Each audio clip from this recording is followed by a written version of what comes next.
Good evening, ladies and gentlemen. This is your Arrow News reporter with last-minute hit-the-spot news brought to you 4 times daily through the courtesy of Arrow Beer and Ale. With more than 100 brands of beer from which to choose, why does Washington select Arrow Beer as its outstanding favorite? Why is Arrow Beer making more new friends than any other brand? You'll understand why when you next taste Arrow. Arrow is smooth, not sweet. Better, not bitter. Arrow Beer always hits the spot.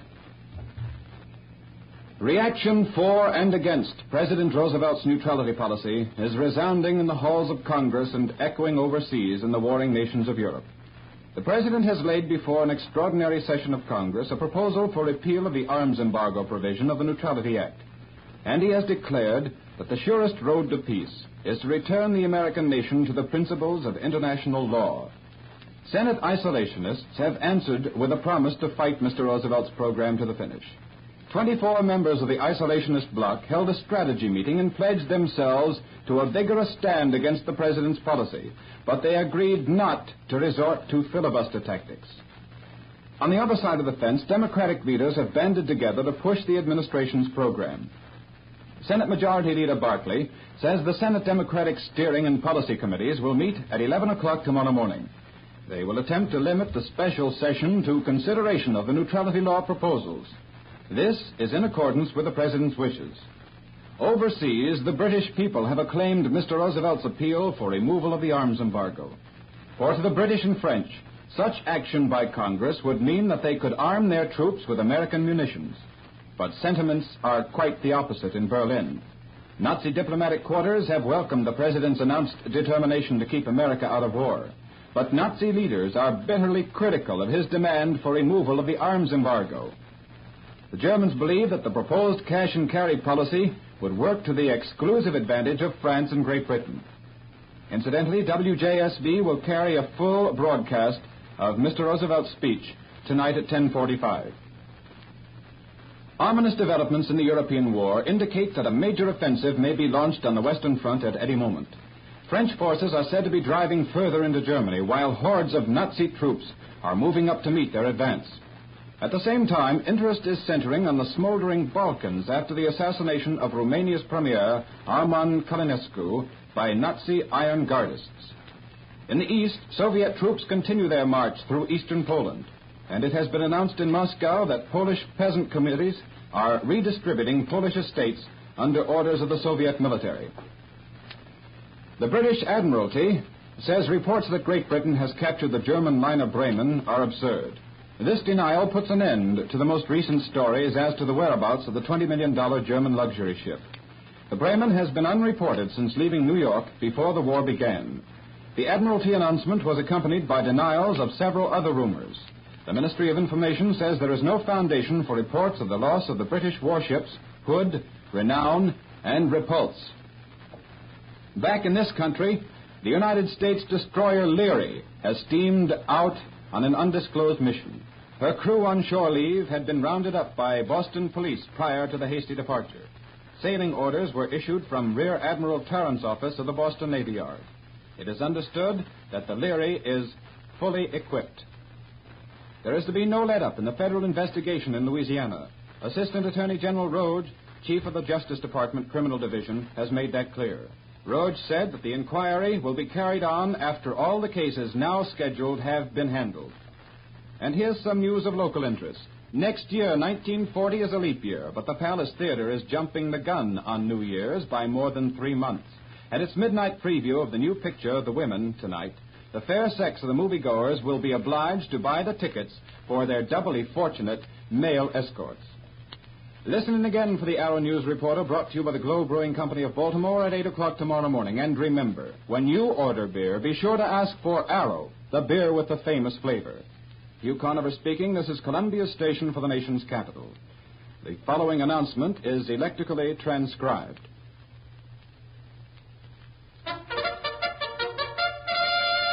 Here's the story of the 1940 cars in a nutshell. Best Bets Buick. See your nearest Buick dealer for complete details. WJSV, Washington.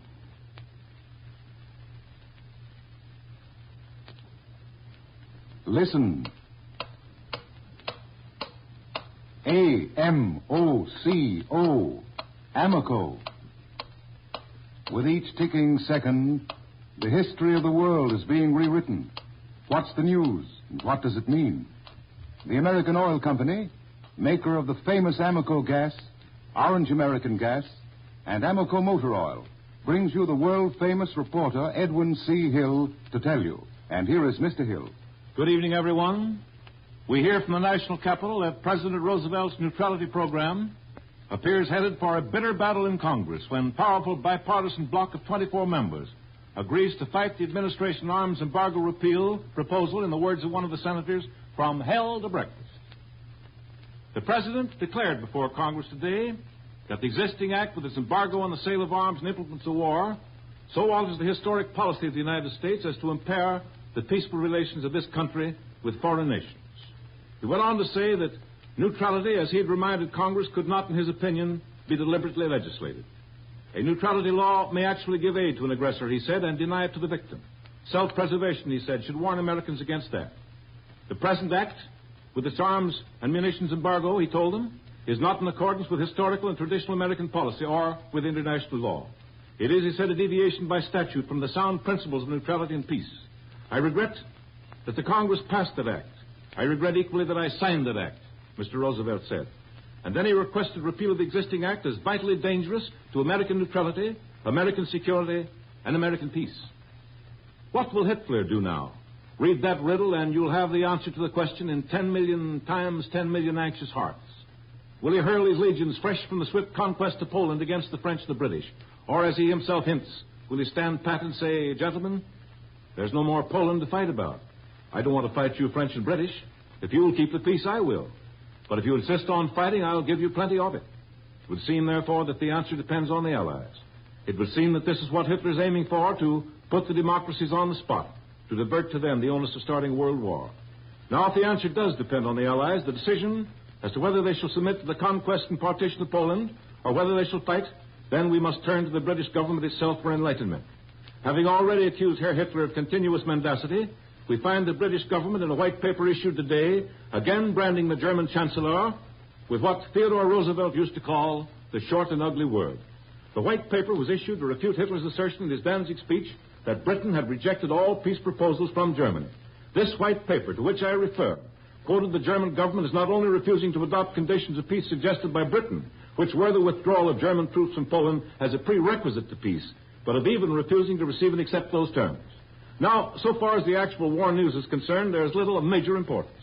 Although we have reports tonight that there's been a revival of Polish resistance in various quarters, and although we know that Warsaw maintains a heroic resistance, comparable indeed to the defense which the loyalist government of Spain put up for 2 years in Madrid, we know, I say, that Polish hopes in a military sense have been, for an unpredictable time, extinguished. The Germans claim officially the capture of 105,000 Polish soldiers and virtually complete occupation of Poland along with the Russian allies. But what about those Russian allies? There comes a hint, not official, I must say, that the Russians are already overrunning the borders which were set in the agreement made at Brest-Litovsk. We know as a simple fact that the Russians have thrown large bodies of troops between the German army and Romania, a move which cuts off the Germans, directly at least, from Romanian grain and oil. Now, turning to the Western Front, we find that the French, with what must now amount to considerable British help, are standing guard a little in advance of the French Maginot Line, some 8 to 10 miles, it is stated.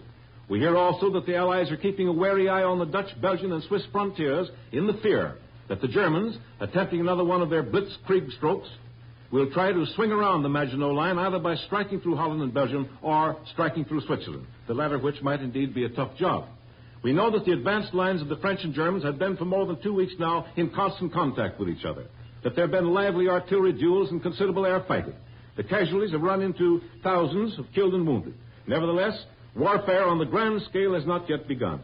Such French and American correspondents who have been permitted to glimpse the Western Front seem impressed with the completeness of the French mobilization.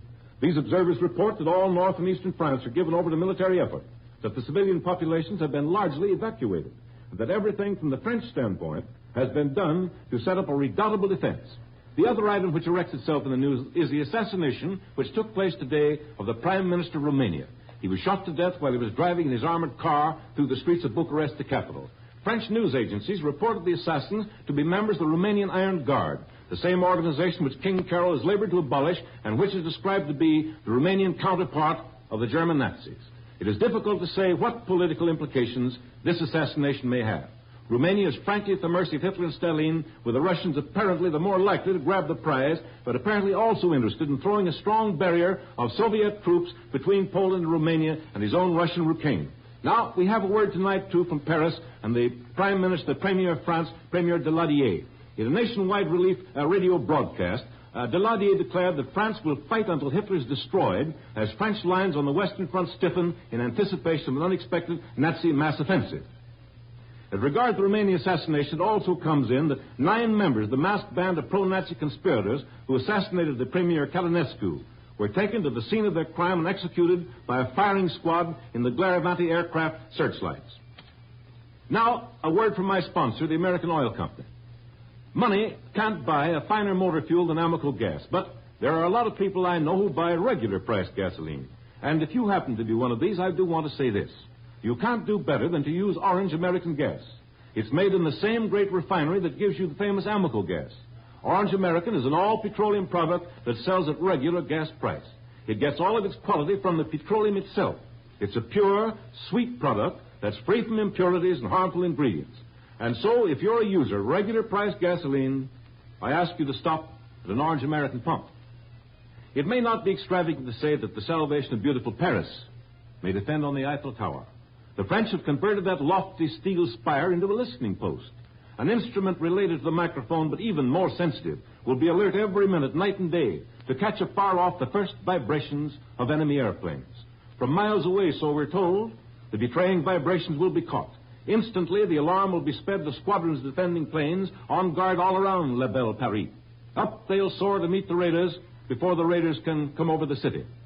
There's a curious story about the 1,000-foot tower which old Gustave Eiffel built, and that is that the French have a death ray apparatus secreted there, a fearful weapon which operated from that great height, according to this story, would destroy an air or land enemy. You can hear a lot of queer yarns over there about La Tour Eiffel. 6 different Parisian taxicab drivers have cheerfully rattled off to me 6 different fables about it. The one, and it may be true at that, about the secret room in the tower which has never been opened since the day that Gustave Eiffel died in 1923 at the age of 91. After his death, the key was taken to the Department of the Interior. The story is that Monsieur Eiffel kept in that room a mummy, which he'd obtained in Egypt and which was preserved by a lost process, changeless through the centuries. The Egyptian priest had told Eiffel that the mummy would confer eternity on any structure which continued to shelter it. And Eiffel always said that his tower would stand 1,000 years at least. It was the 8th wonder of the world when Gustave Eiffel built it 50 years ago, and then Al Smith came along and topped it with the 9th wonder, the fabulous Empire State Building. The tower that watches over Paris, and the Germans tried their best to plug it in the last war, is not really 1,000 feet tall. It's 983 feet on a cool day and 984 feet on a hot day. It weighs 7,700 tons. It sways like a Cecil DeMille siren, but never tips. Now, why was it built? As an exercise in pure mathematics by a great mathematician. Eiffel played with great steel girders as delicately and fastidiously as Fritz Kreisler employs the bow of his violin. La Tour Eiffel may see wondrous sights, terrible sights, in this struggle to save what's decent and humane in civilization. For in those ringing, sweeping words of the battle hymn of the Republic, he is trampling out the vintage where the grapes of wrath are stored.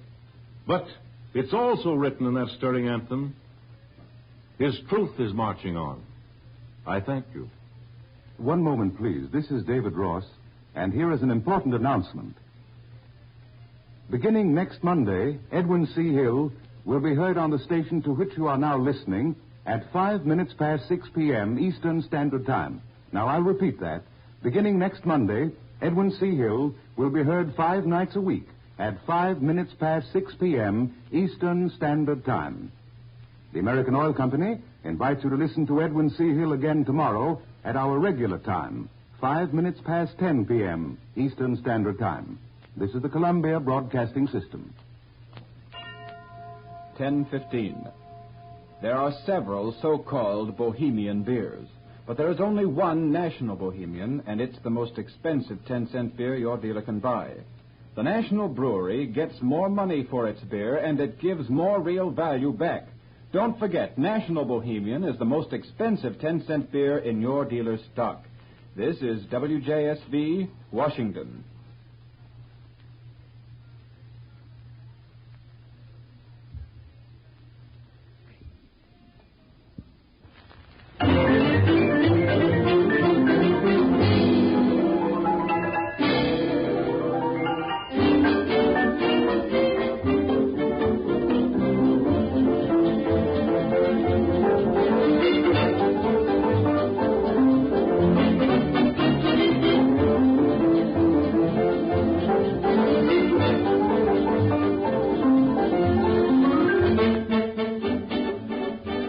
Streamline interlude. Music transcribed in the tempo of the day arrives on time. Tonight, ladies and gentlemen, it's Freddie Monroe and his orchestra, whose opening selection is Ring Dem Bell Tones.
Here is important news for every radio listener. Starting on Sunday, September 24th, this station will present every night at 11 o'clock, except Saturday, Paul Sullivan, the famous news commentator. Mr. Sullivan has been making special broadcasts to America from the war zones of Europe for the Columbia Broadcasting System and will return to start his new program on September the 24th. He will bring his fresh impressions of the war-torn European scene. And with this as a background, he will interpret for you the news of the day. Mr. Sullivan has been voted one of the 5 most popular commentators in America for the past 3 years. Using the reports of the United Press and the complete facilities of the Columbia Broadcasting System, he will bring you a complete news summary every night except Saturday. So remember, tune in Paul Sullivan on this station starting Sunday at 11 o'clock. See you soon with Sullivan.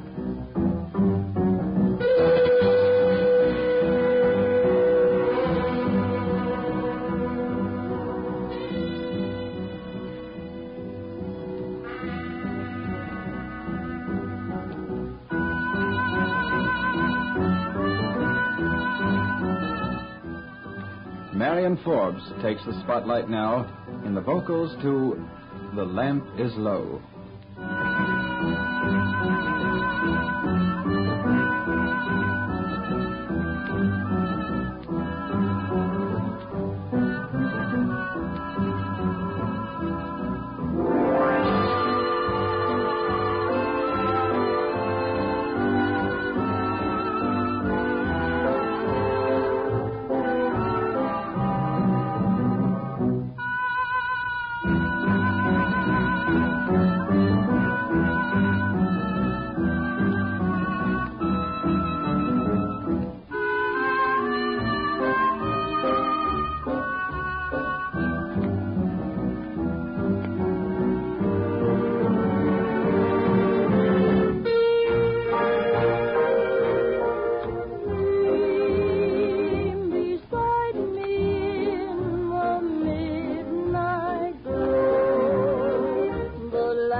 Freddie Monroe himself would now have words with you. A little expression of his own called "Tain't What You Do, It's the Way That You Do It."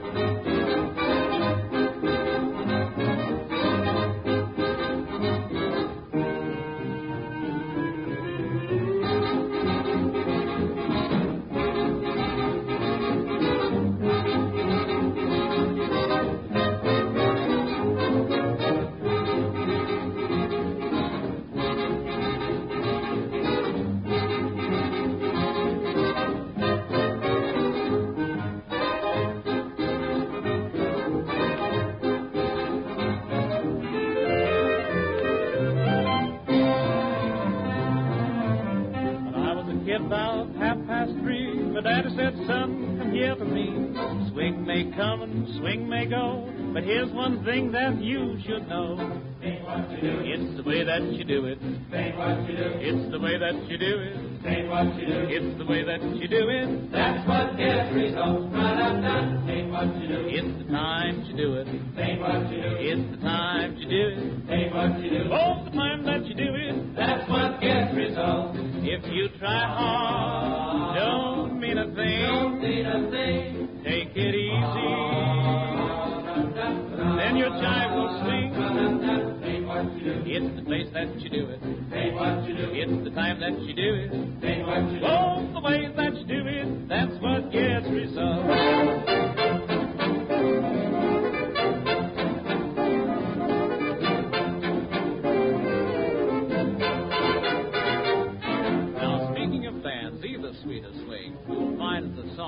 Always a thing.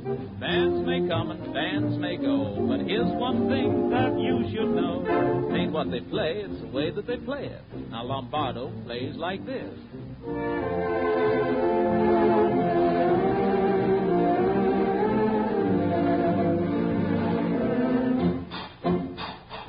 No, it ain't what he plays, just the way that he plays it. That's what gets results. And old Tommy Dorsey, he plays his music like this.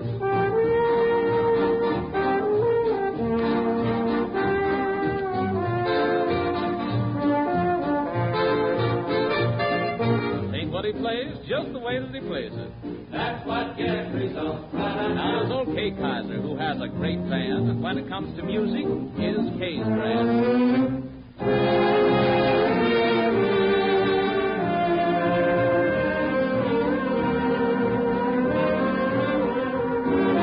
Ain't what he plays, just the way that he plays it. That's what gets results. Now, we'd like to join the bandwagon and go along with them, presenting our style called bell tone rhythm.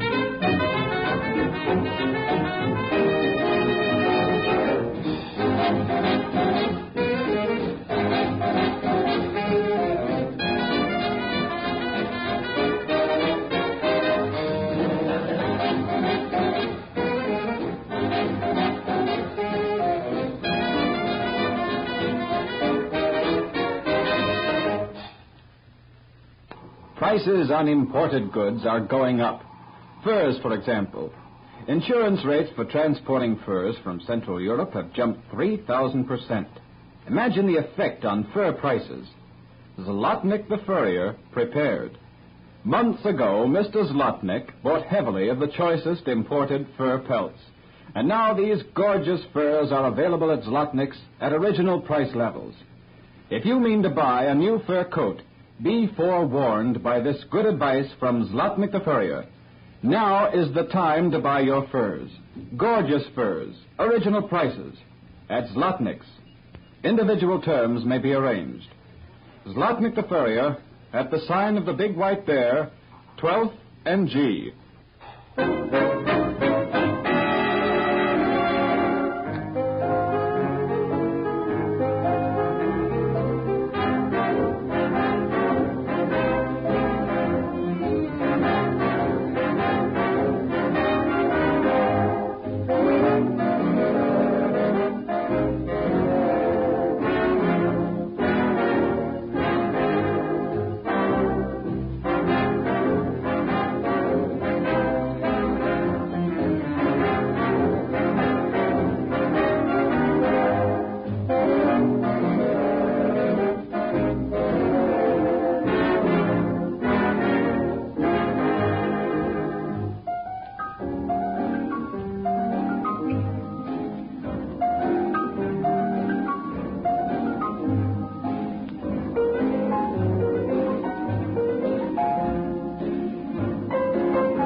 Our streamlined interlude, music transcribed in the tempo of the day, leaves on time to return on its next run tomorrow at the same hour.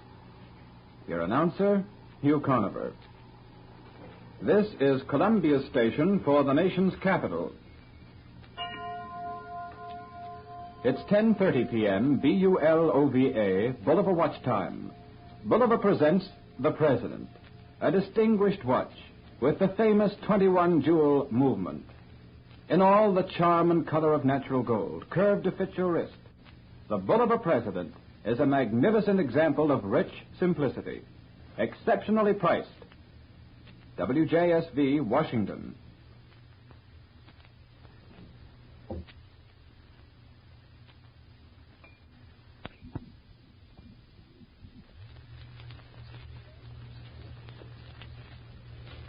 The Midweek Review. The Columbia Broadcasting System presents its Washington news analyst, Albert Warner, to report and review the highlights in the news from the nation's capital. Here is Mr. Warner. The President has spoken. The isolationists in the Senate have responded. They say no, and they say it loudly.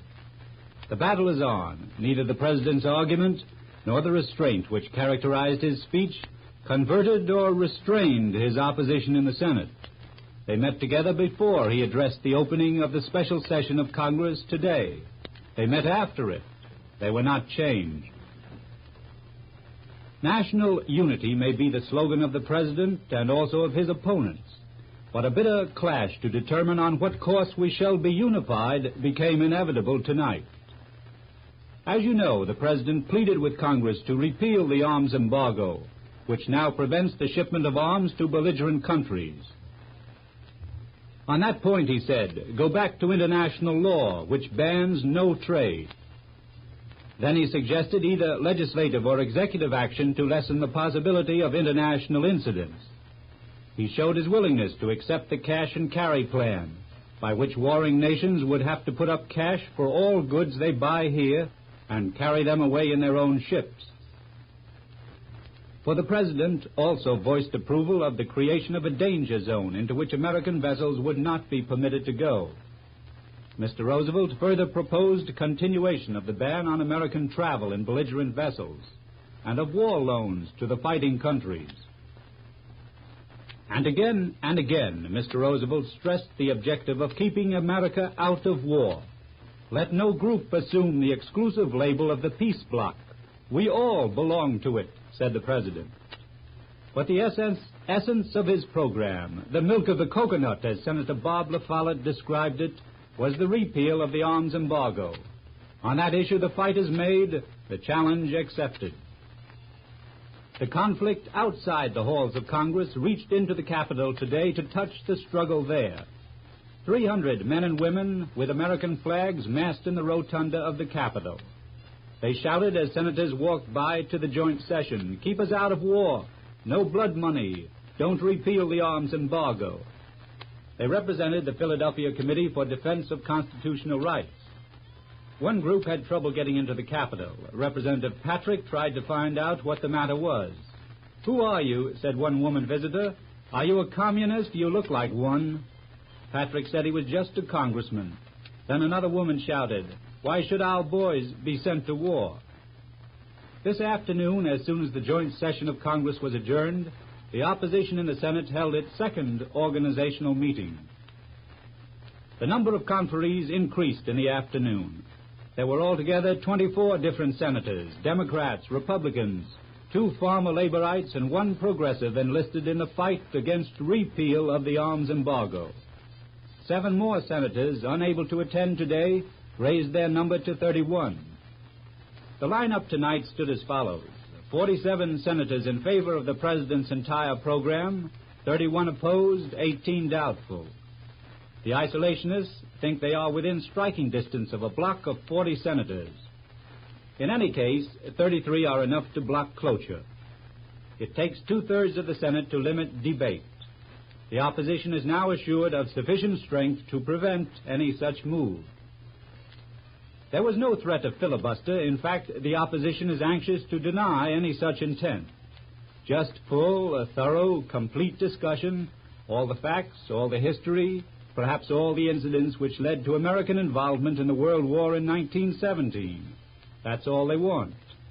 But by the time the fight is completed, the friends of the administration may be saying that the difference between filibustering and free discussion is mighty hard to define. So determined was the group of isolationists which met today that it was decided to set up a permanent organization. A strategy board of 5 members may be named, including perhaps men outside the Senate.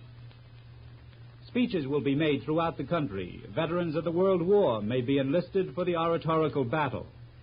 There was even discussion of a publicity set up for the oppositionists.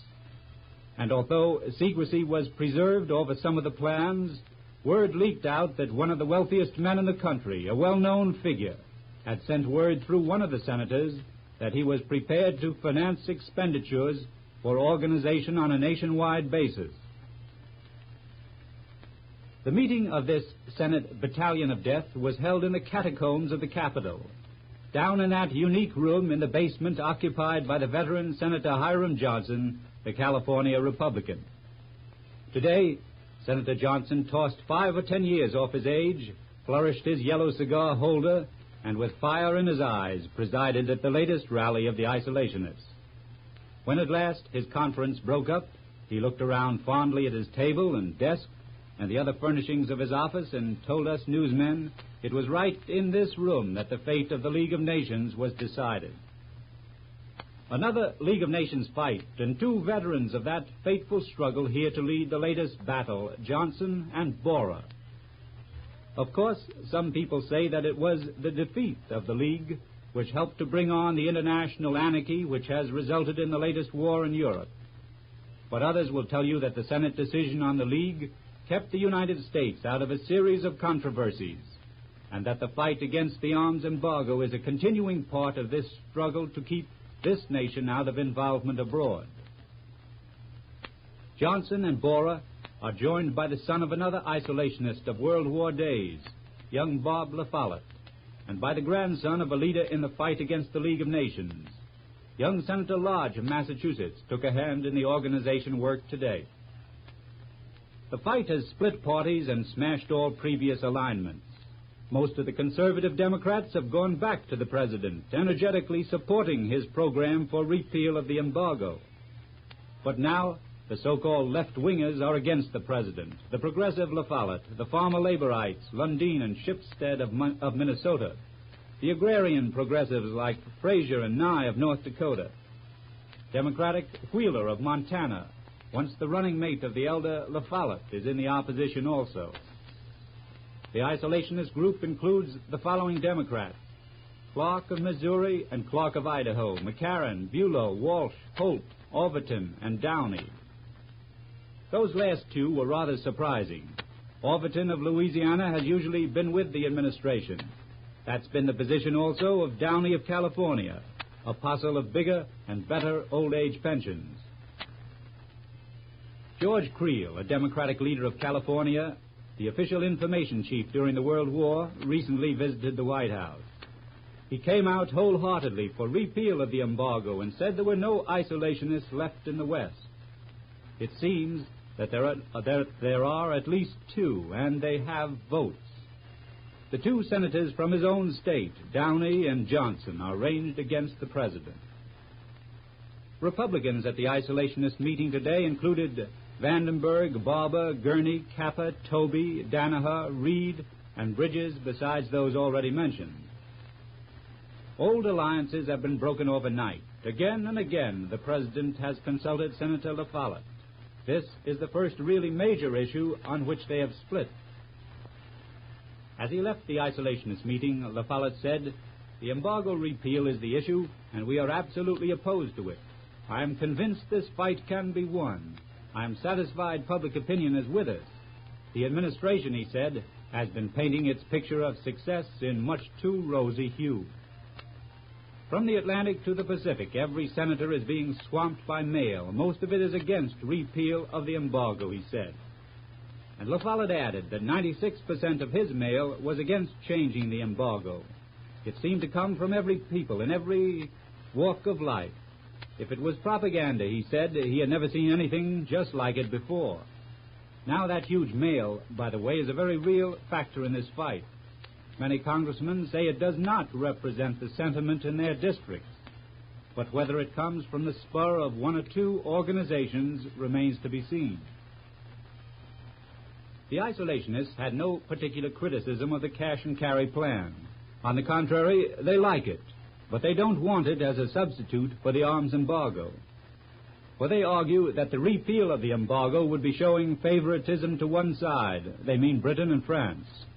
It would make the United States an arsenal and build up a commercial interest leading toward involvement, so they argue.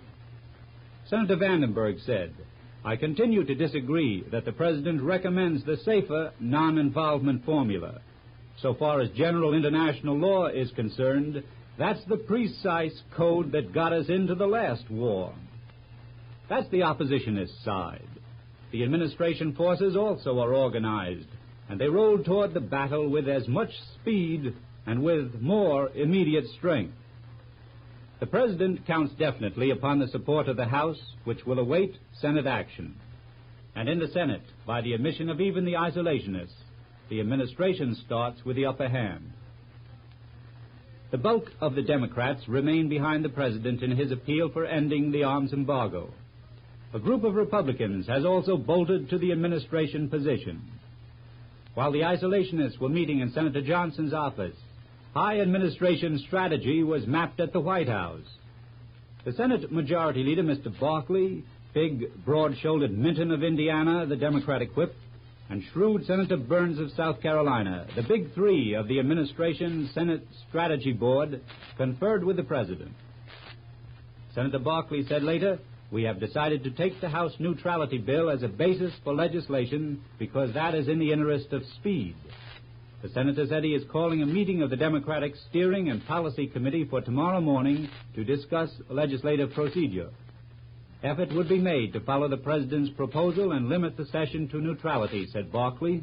Practically all the opinion that came to me today is in favor of thus limiting the session, he declared.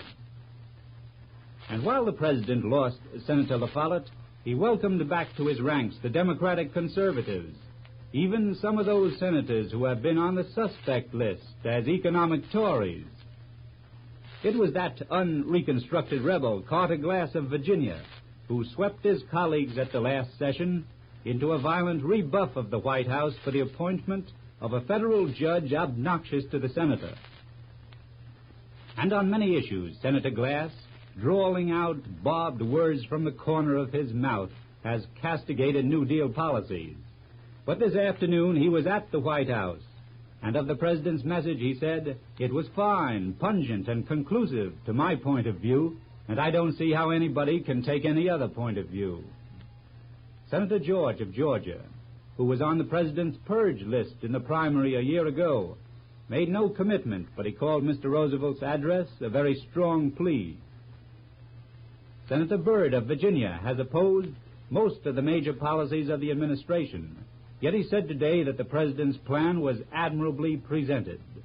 The strictest sort of cash-and-carry policy, vigorously enforced, is, I think, our best safeguard, Senator Byrd declared.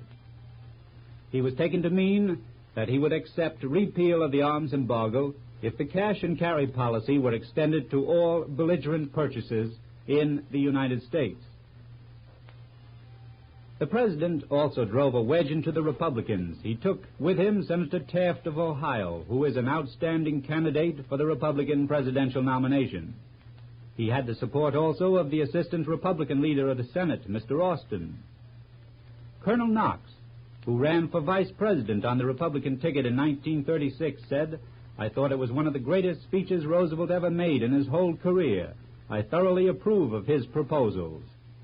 And while the President lost the progressives and former laborites in the Senate, he kept the support of the ultra-New Dealers. Senator Lee of Oklahoma said it was a magnificent appeal from the heart of a great patriot.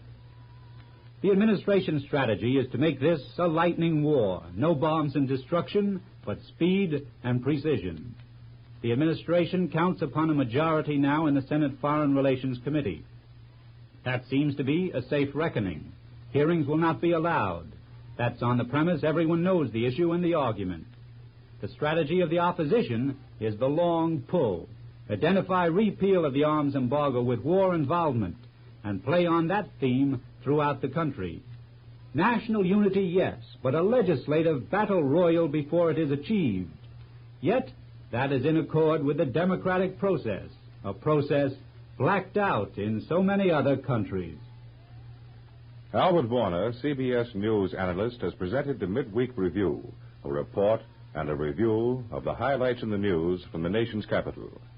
Next Thursday at this same time, 10:30 p.m. Eastern Standard Time, WJSV will again present Albert Warner. This is Columbia Station for the nation's capital.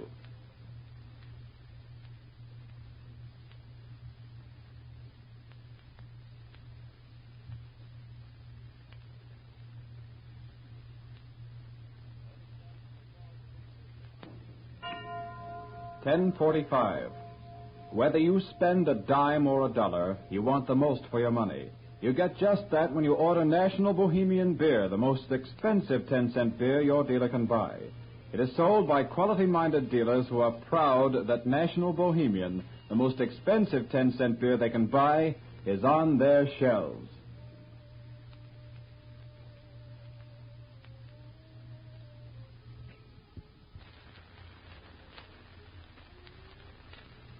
WJSV, Washington. This afternoon, the President of the United States addressed the opening session of Congress. Because of the importance of the occasion, a transcription of the address was made this afternoon and is presented at this time. President Roosevelt was presented by the Speaker of the House of Representatives, William B. Bankhead. I have the distinguished honor of presenting the President of the United States.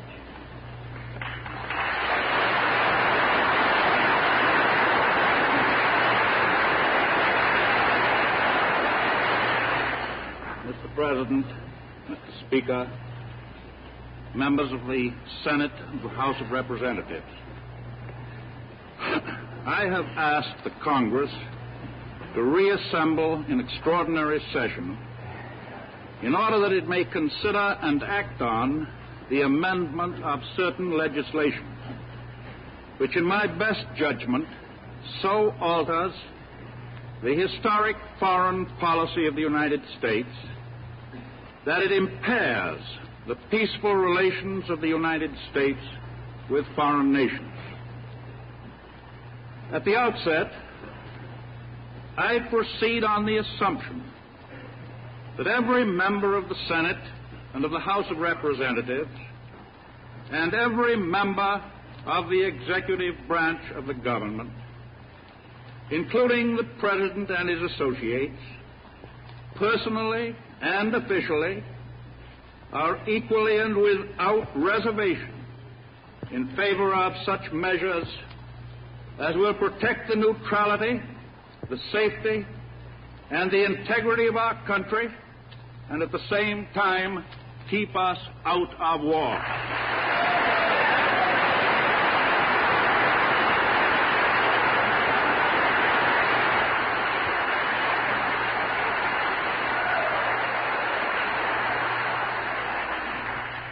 Because I am wholly willing to ascribe an honorable desire for peace to those who hold different views from my own as to what those measures should be, I trust that these gentlemen will be sufficiently generous to ascribe equally lofty purposes to those with whom they disagree.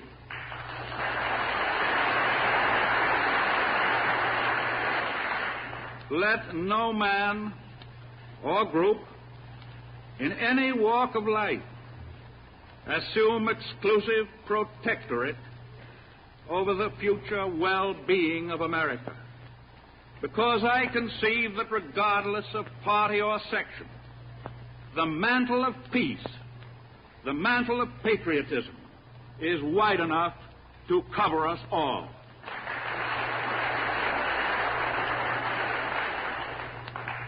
Let no group assume the exclusive label of the peace bloc.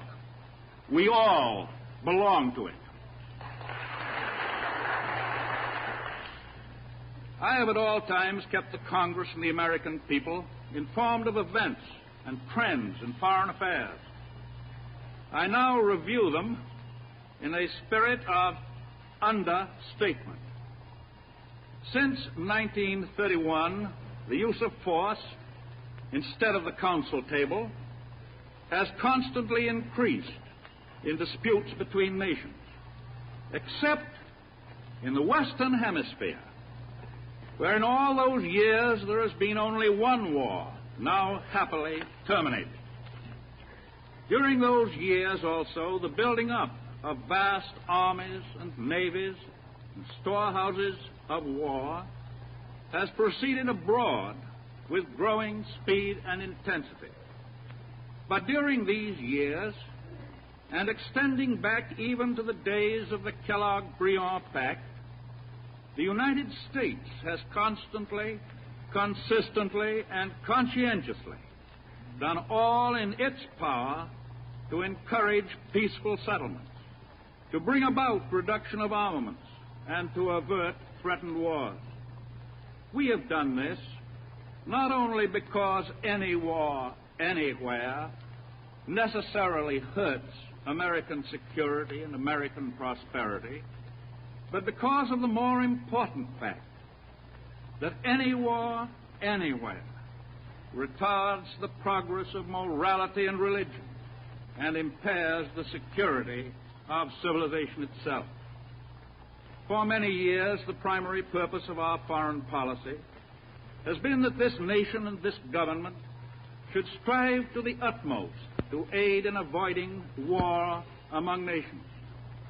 But if and when war unhappily comes, the government and the nation must exert every possible effort to avoid being drawn in to the war.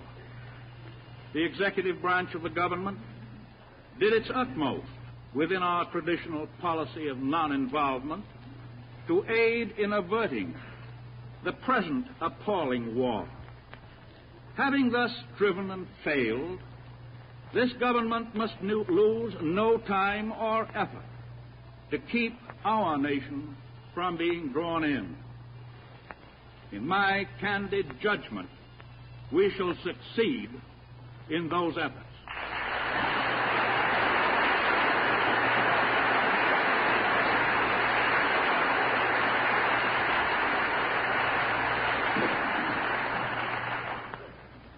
We are proud of the historical record of the United States and of all the Americas during all these years, because we have thrown every ounce of our influence for peace into the scale of peace. I note in passing what you will all remember, the long debates of the past on the subject of what constitutes aggression, on the methods of determining who the aggressor might be, and on who the aggressor in past wars had been. Academically, this may have been instructive, as it may have been of interest to historians to discuss the pros and the cons and the rights of the wrong and wrongs of the World War during the decade that followed it. But in the light of problems of today, problems of tomorrow, responsibility for acts of aggression is not concealed, and the writing of the record can safely be left to future historians. There has been sufficient realism in the United States to see how close to our own shores came dangerous paths which were being followed on other continents.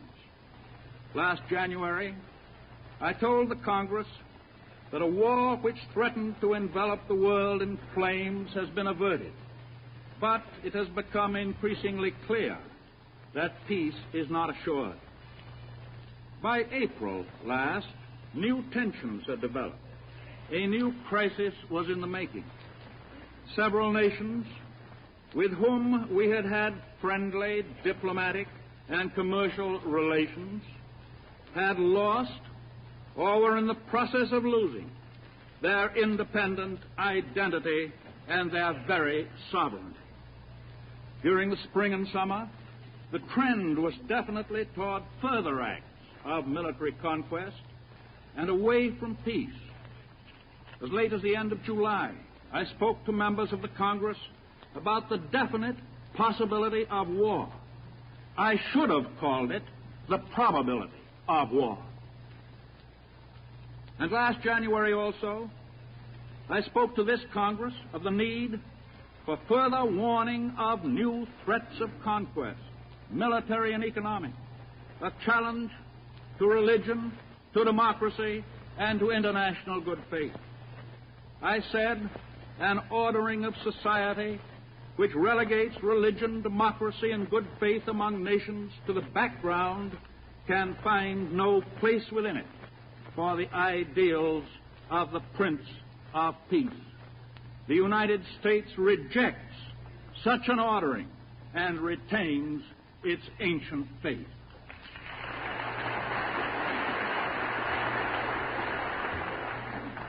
And I said, we know what might happen to us of the United States if the philosophies of force were to encompass the other continents and invade our own.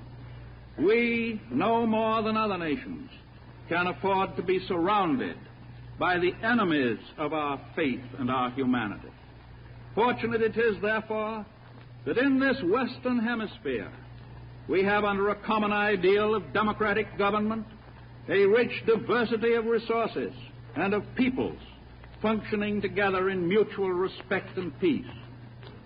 And last January, in the same message, I also said, we have learned that when we deliberately try to legislate neutrality, our neutrality laws may operate unevenly and unfairly, may actually give aid to an aggressor and deny it to the victim. The instinct of self-preservation should warn us that we ought not to let that happen anymore.